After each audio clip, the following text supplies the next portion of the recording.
കേരള സർവകലാശാലയിലെ പോലീസ് സംരക്ഷണ ആവശ്യത്തിൽ ചാൻസലർക്കും വിസിക്കും 4 ഇടത് സിൻഡിക്കേറ്റ് അംഗങ്ങൾക്കും ഹൈക്കോടതി നോട്ടീസ്. SFIയും സർവകലാശാല എംപ്ലോയീസ് യൂണിയനും മറുപടി നൽകണം.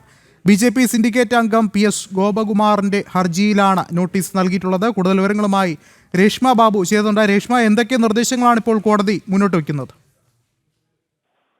വിഷ്ണു, കേരള സർവകലാശാലയിൽ SFI നടത്തുന്ന സമരങ്ങൾക്കെതിരെ അല്ലെങ്കിൽ അതിൽ പോലീസ് സംരക്ഷണം ആവശ്യപ്പെട്ടുകൊണ്ടായിരുന്നു BJPയുടെ സിൻഡിക്കേറ്റ് അംഗം PS ഗോപകുമാർ ഹൈക്കോടതിയിൽ ഹർജി നൽകിയത്. ഇന്ന് ഈ ഹർജി പരിഗണിച്ച സമയത്താണ് ഇടത് സർവീസ് സംഘടനയ്ക്കും അതോടൊപ്പം തന്നെ SFI, സർവകലാശാല VC, സർവകലാശാല ചാൻസലർ എന്നിവർക്ക് ഹൈക്കോടതി സിംഗിൾ ബെഞ്ച് നോട്ടീസ് അയച്ചിരിക്കുന്നത്. സ്വാഭാവികമായിട്ടും ഹർജിയിൽ ഈ എതിർകക്ഷികൾ, അതായത് നോട്ടീസ് ലഭിച്ച എതിർകക്ഷികൾ മറുപടി നൽകണം. എന്നാലും അടുത്ത ദിവസം പരിഗണിക്കാനായിട്ട് ഈ ഹർജി ഹൈക്കോടതി മാറ്റിയിട്ടുണ്ട്.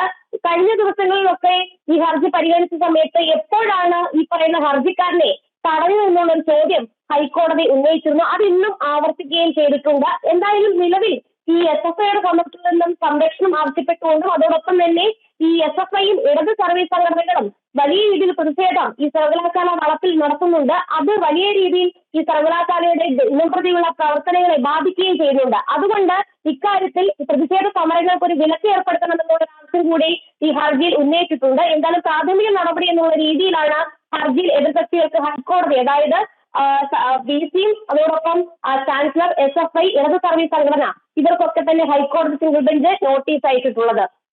ശരി, രേഷ്മയാണ് വിവരങ്ങൾ നൽകിയത്.